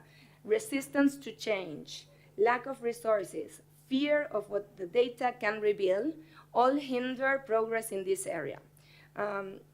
I was glad to be yesterday in a panel on digital public infrastructure. If you have not been there, I really encourage you to look for the speakers there because I feel that there's a huge prospect in those areas. This public digital infrastructure has the potential to shrink the leakages that go to welfare systems, which is huge for countries like us that have so limited resources. Just wonderful. Just look for those people. There's a great deal of things going on there. So, but we in the world still don't have this digital infrastructure going on. And in the meanwhile, let me tell you that while information can be challenging, can be expensive, might demand political will to act upon, it can actually be not that difficult. So let me share just 2 projects I'm actually currently working on to show the impact that we can have when we use data in the right way. First, we are trying to detect early signs of abuse and neglect in children. What we are doing is trying to see if we can find out of drawings that children do at school early signs of maltreatment and abuse. This is figures that fly very low under the radar. It's very difficult to know what's the actual numbers out there, but it is estimated that sexual abuse, it's prevalent for like 18% of girls and 8% of boys. Those are figures that are heartbreaking, and the actual kids that get into the protection system is a very tiny fraction of those. So if we can actually have a way of detecting these early signs of neglect and abuse, we can target very early interventions that are timely, that are locally based, and that can actually break these cycles of abuse.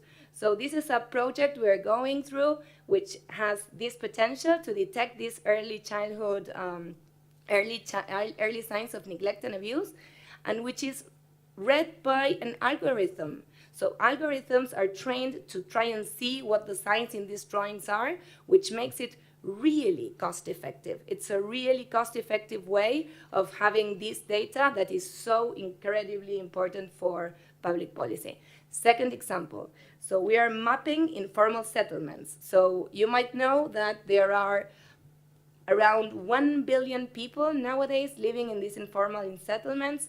Most of these, if not all, are in our global south.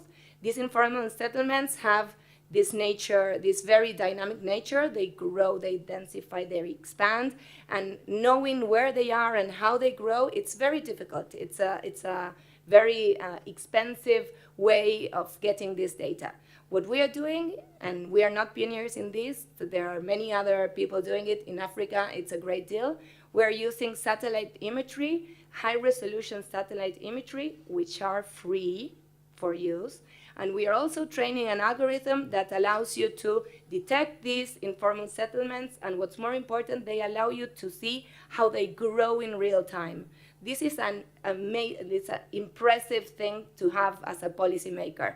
Urban developers, people that are targeting things for those most in need. It's data that is out there, it's not that complicated, and it's, of course, great to have. So we can harness what technology has to bring us, and if you ask me, I envision a world where we don't only rise in economic rankings, but that where we actually create a more global and just economy for us all, where we can actually measure the impact of every dollar, every dram, every peso that goes to those most in need, and what's more importantly, that we have the courage and the political will to act upon those data. So that was my compelling argument. Thank you very much. Thank you. Our final panelist is Nada Al-Hajiri, who's the president of Yemen Information Center. Please go away. Thank you. Allow me to start by thanking Samir and the ORAF team for inviting me, along with MFA Armenia. It's a pleasure to be here.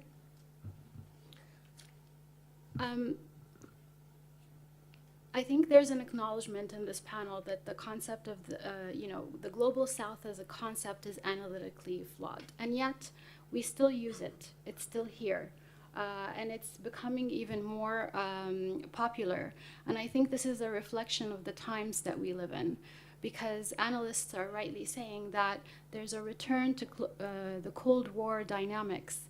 And the problem with looking at the world like that is that you look at the world through a purely realist framework.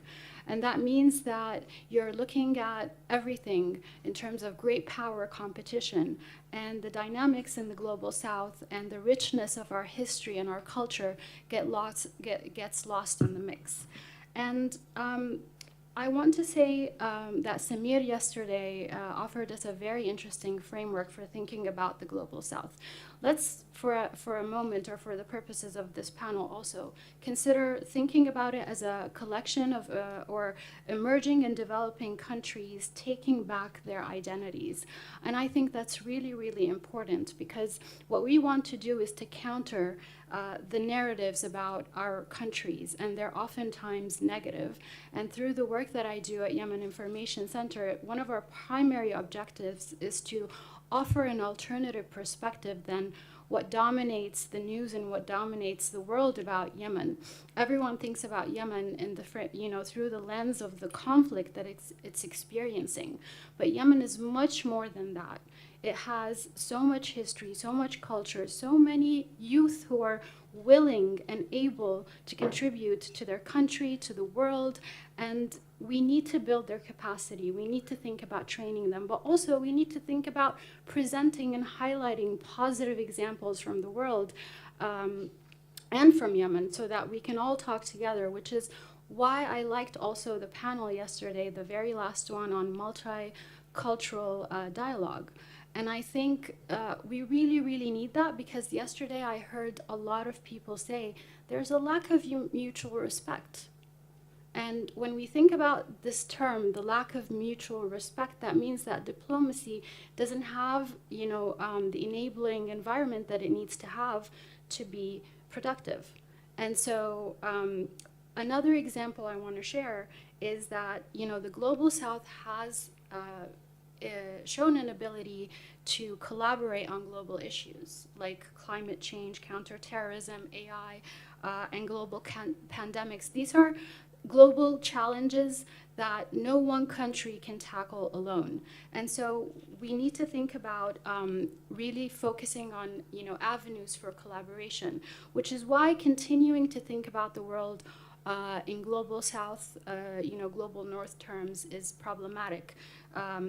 It kind of adds this divisive, confrontational approach to addressing problems. And I'll give you an example. For example, when we talk about reform of multilateral institutions, oftentimes it's the West pitted against the rest, and it couldn't be further away from the truth. It is reform of multilateral institutions is not about only, countries around the world having representation. It's about the massive dysfunction that is taking place in these institutions that are, no longer being effective in the work that they're doing. And so I like India's approach to talking about or advocating for reform, because they engage the West. They say we need reform, we need a place, we need to be represented, but also not discounting the need to continue to engage with Western countries. And I think I'll wrap it up here.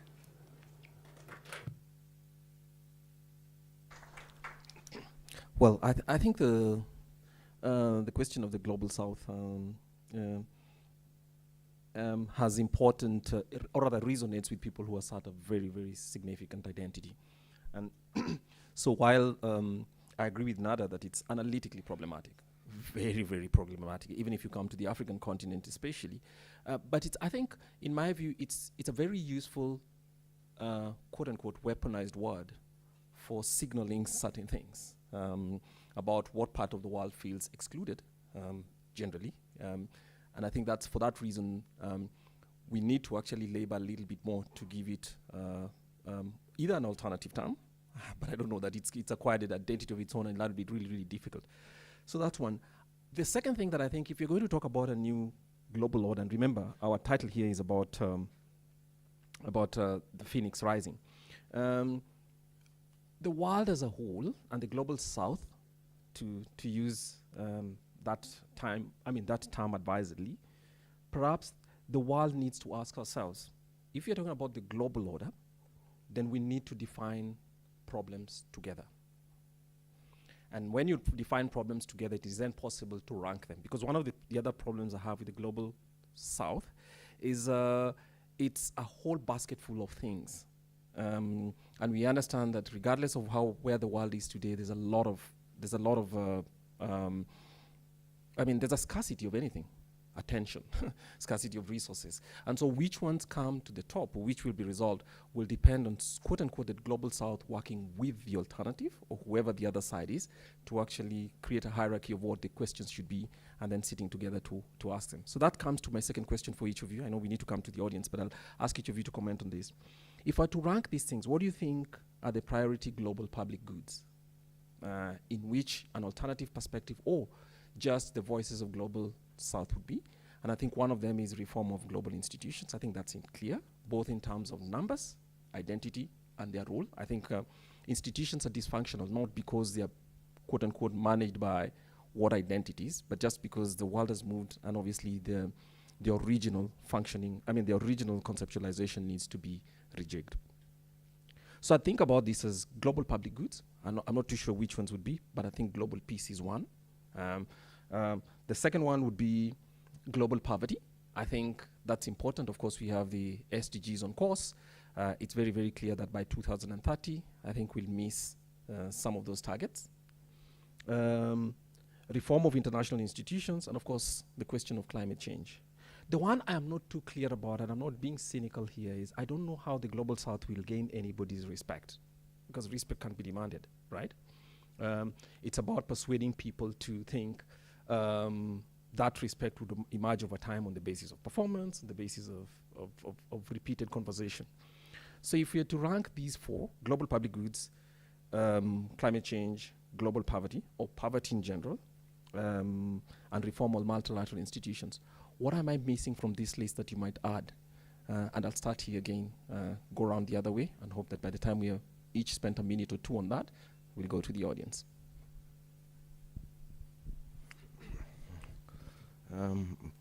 First of all, I would like to thank all the panelists for their views expressed. It's a really interesting discussion, and I learned a lot from this exchange. I would add, answering to your question, I would add security, because that is the environment that creates possibility for everything else to happen. Although it's not the panacea for everything, but that is the dimension that the countries find mutual respect and mutual also common ground where they can share their problems, share their concerns, and to create an environment where all the other problems can be solved in a timely manner. Although I completely agree with the notion that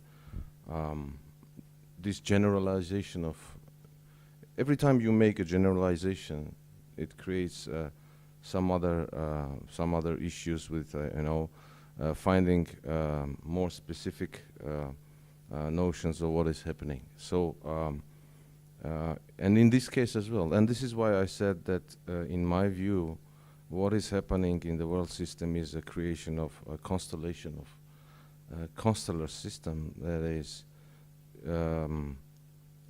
is actually countries, bigger, middle, smaller, and all of them depending on each other. So I'll stop here. Thank you. Thank you. What about you? In addition to whatever has been said by my previous speakers, I would put healthcare as another priority, because COVID is not the last pandemic, especially new kind of viruses coming from animal origin to human, like the latest incidences of monkeypox, will put a new challenge, and most of the people who will be affected by this will be people from global south. So we need to have advanced preparedness and the solutions, both in terms of prevention as well as diagnosis and therapy, about such kind of upcoming epidemics and pandemics, and to have effective management of the same. Thank you. I think the most all-encompassing has to be security. Security because, all of the other things come within a secure framework. Poverty, of course, is critical. It's underlying, all of the problems. If you have a critical mass of poor people, there's very little progress that can be made. But you need security. And I think that the greatest problem, arguably, in the global south today is the fact that people don't have security, and therefore they migrate from their countries, they get displaced, they get thrown out all over the world, and that exposes them to all the other things that we'll talk about. But give security, I'm sure that poverty can be addressed within that framework. Pandemics can be better addressed and so on. But where there's no security, it is very difficult to address these other dimensions. So, of course, I agree with all that you have already said, but if I have to add something, I think I would add cultural heritage. I think that one thing that it's really important is that we preserve the very particular nature of our culture, which I think it's really distinguishable from what we see like in the hegemonic powers now. I have this deep feeling that here in the global south, we are more united to our communities, united to our families, have a less individualistic sense of being. I might be wrong. It's something that data has not been, I have not been able to crunch the numbers around this idea, but I believe that there's something very important that can actually make our societies really resilient. So, and I think that that is ingrained in our cultural ways of going. So I think that I would add that to the list, yes.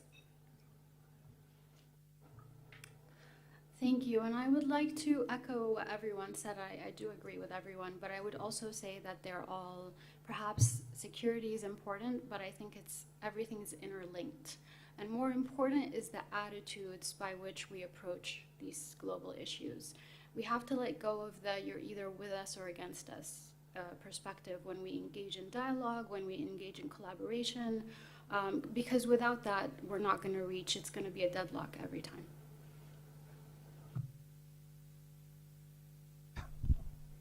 All right, so you've heard from our fine panelists. I'll take 3 questions from the audience. So this is all that's required. Please state your name, and if you have a question to a specific panelist, I'd be glad to hear it. And I'd prefer as well, just as we have gender balance on the podium, to have at least 2 questions from ladies and 2 from gentlemen. So I'll start at the end with the gentleman already holding the microphone. He's hijacked the dispensation. I will submit to you for that.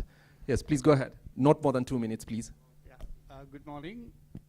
First of all, thank you very much, all the distinguished panelists, for educating us with your views, articulated with so much of clarity and conviction. I have a very small observation and a very brief question. My observation is that, today's global south, the global south of 2024 is much different from the third world countries of the 50s and 60s. The qualitative difference is that today, amongst the global south, we have a large number of countries which are at very high stage of development, fastest emerging economies. In short, the voice of global south today is much stronger and in a position to shape the global agenda. So in this backdrop, I would like to have your views, distinguished panelists. Is the time right to create a formal institutional framework for global south, or is it premature? Otherwise, we will keep discussing, deliberating, and forgetting. Go back home, and the matter is over. Thank you. Thank you very much. One other hand? Right here, at the front.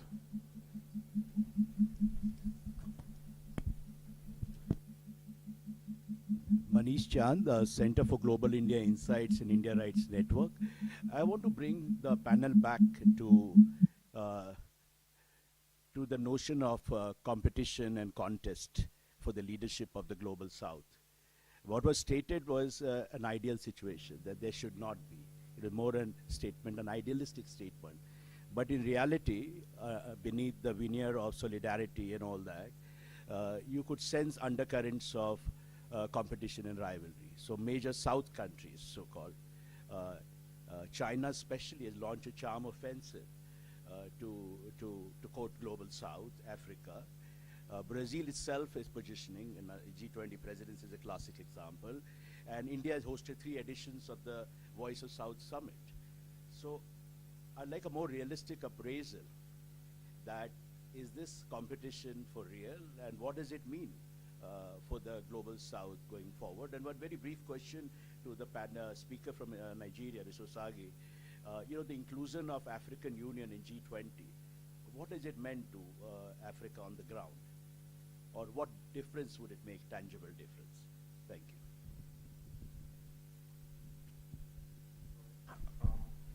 Well, I provided opportunity for 4 questions, 2 from ladies. It looks like they've seeded that. Oh, yeah, right at the front. Thank you very much.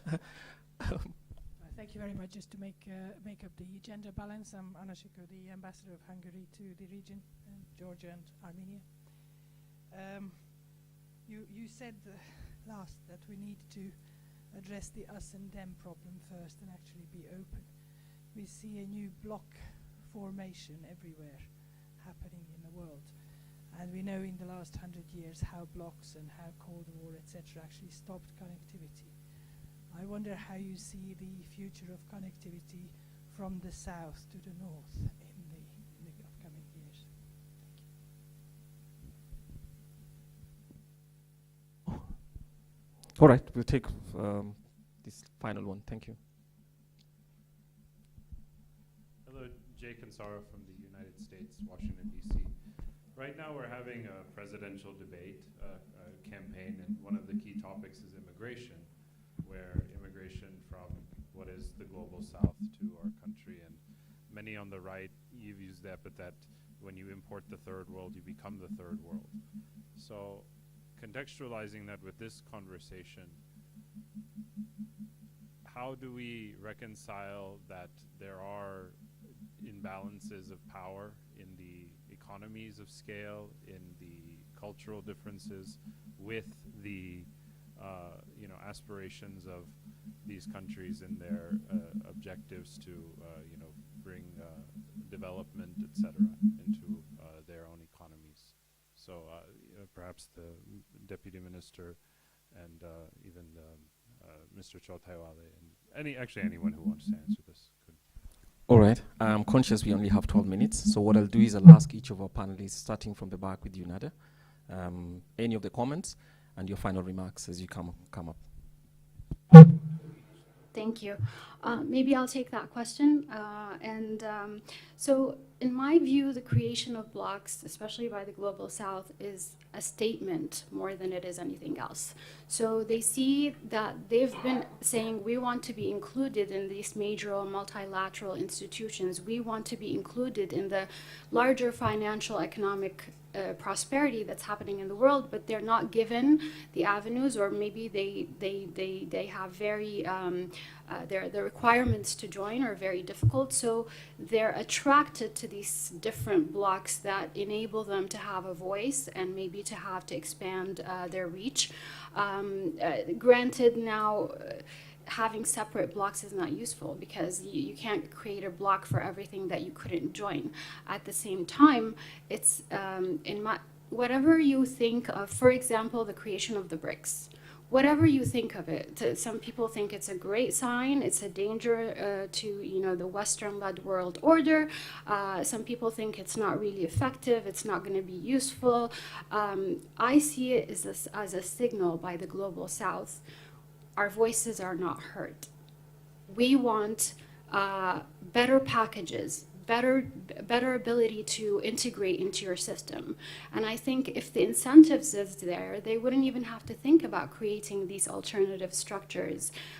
We hear about countries signaling that they want to join the BRICS, I think almost every year.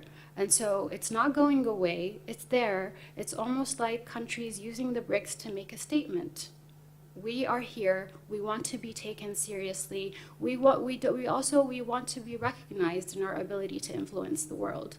And on connectivity specifically, and I heard this mentioned in some of the panels as well yesterday, unfortunately, we live in a world where information and connectivity are being weaponized.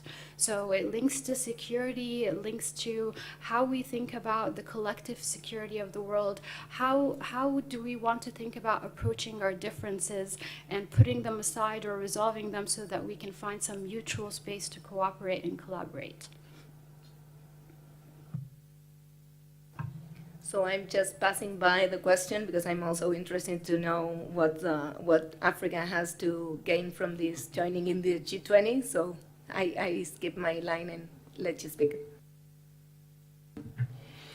Well, first, I think, the concern that has been raised here is how to move the global south from an idea to a proper movement, if you like. Can we think of institutionalizing the global south? The first question to ask is, the global south within the larger context of most possibly a global north, what are the institutional representations of a global north? I think that the global south, is an ideological movement. It's a recognition of a difference, of a diverse world, the one that says we are not going to be led only by what comes from one part of the world. We also want to be heard. So the whole essence is there must be room for 1,000 flowers to blossom, and that the 1,000 flowers must include the global south. Now, I think that organizations like BRICS and so on already exist, and the mandate looks like a global south mandate, even though that has not been democratically arrived at. The point is, we'll need to have some kind of rallying center, for this whole idea to carry it forward. We must move from an awareness of being global south to a consciousness of being global south. The difference between being aware and being conscious being that when you are conscious, it becomes the basis for your action beyond just being aware. So I hope that that kind of traction can be developed. Now, competition and rivalry, unfortunately, these are not things we can run away from. In the global south, just like in the global north. But if we're going to borrow any examples from the global north, it must be that the big leaders in the global south must be benevolent. They must have the responsibility bestowed on that kind of relationship, of that kind of status that they have. In Africa, certainly Nigeria is a big player, and Nigeria has historically lived up to the responsibilities of being a big brother on the continent. So India must, China must. Now, the way that the global south can prove to be different is we are not simply about exploiting differences and inequalities. We have certain values. The Indians express those values, the Chinese express those values that make us different. And I think the point about being culturally, together, those things are important. The African Ubuntu must come into this. I think that, rivalry and competition, the way we understand those terms are not, winner takes all. They are not zero-sum, they are not, exploitative and so on. We must do that. I talked about the need to have a global south network of industrialization, for instance. There has to be industrialization led by these champions. We have to have common markets, we have to trade more within the global south than we are trading, with the rest of the world. Those things have to happen. And I think that if we are all led, by those kinds of values that differentiate us as culturally disciplined people from the rest of the world, we have a lot to teach the world. And that's the point, about, the global South culture. So I agree that we must also emphasize the things that make us different from the rest of the world. And for Africa, I think that if the G20 is regarded as one of the more active platforms for multilateral interactions, so it would be for Africa. BRICS, what do these things mean? They just are new alternatives to the other platforms that don't seem to be working well. So the G20 brings together the world's biggest economies. Why not? Africa is also there now that we have the African Continental Free Trade Agreement, and Africa is there. We must take an active part, in all of those vistas and new ventilations that exist in the changing world. Thank you.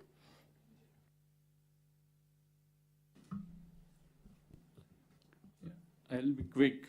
First, on the immigration debate, I don't want to go into the domestic politics of US, but to say that the third world, if you get immigrants from third world country, you will become third world is actually a misnomer, because the person whom himself has asked is immigrant or his parents were immigrants. And they have actually contributed significantly, those immigrants going from India to US economy.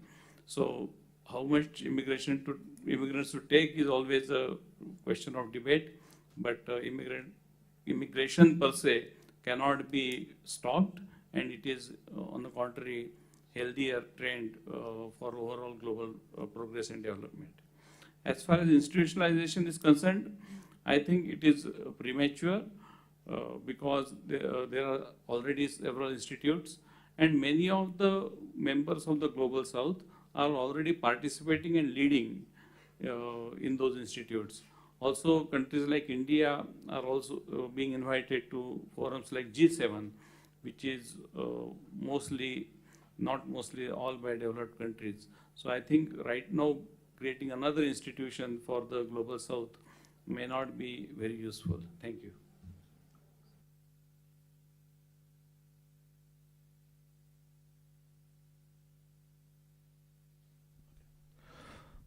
Thank you. I'll go point by point.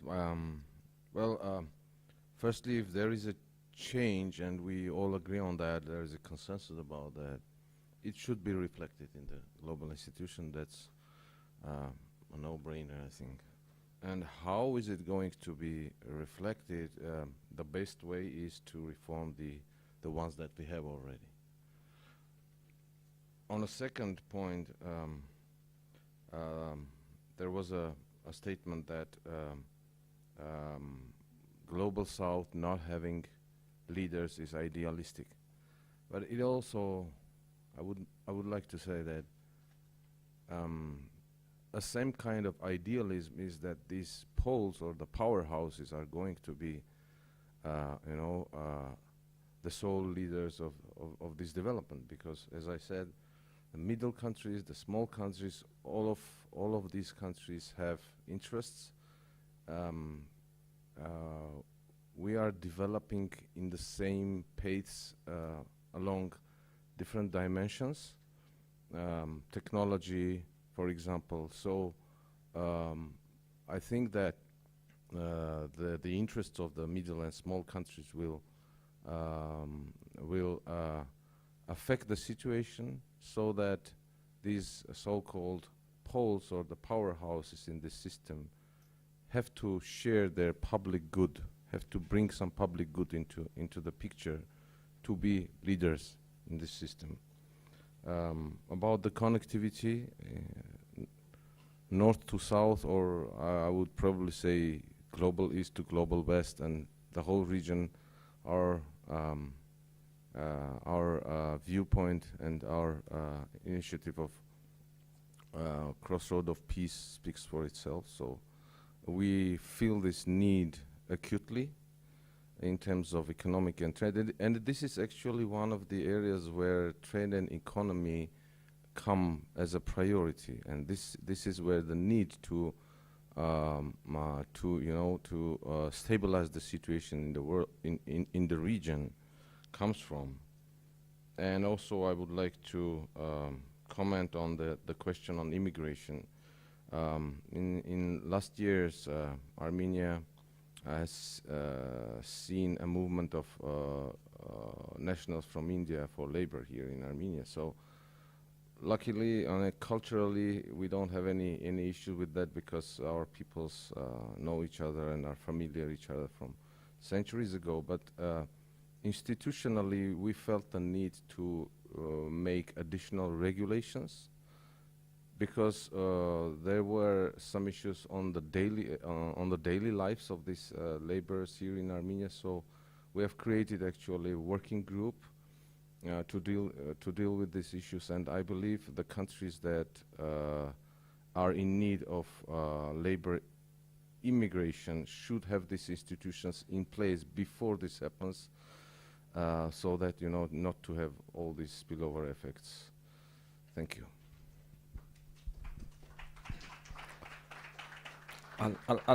I know we need to break. I'll close with 3 points.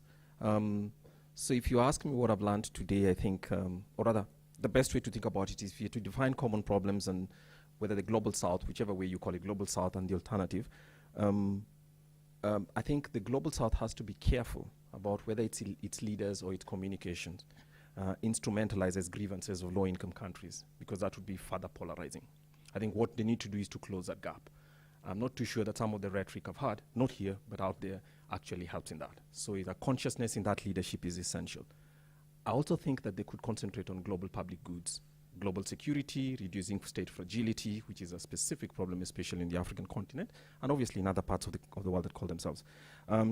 Africa needs to justify, through the AU, its G20 accession. And I think so that it doesn't look like a symbolic one. I think there's already generating quite a lot of cynicism on the African continent. This is the usual cynicism. And the final one is, I am incorrigible multilateralist. And one of the things that I think, again, global South countries need to be conscious about is just as more global South professionals and institutions and ideas are being called into the space to inform global policy or international political economy, we should be clear that global South assertion does not shut that door. But the most important thing is I think the global South could do some homework or assignment around making its claims more coherent. Thank you very much. Thank you so much to the panel. Ladies and gentlemen, the next panel will be in the white room, which is one floor below, as will be the rest of the panels for the day. So please make your way to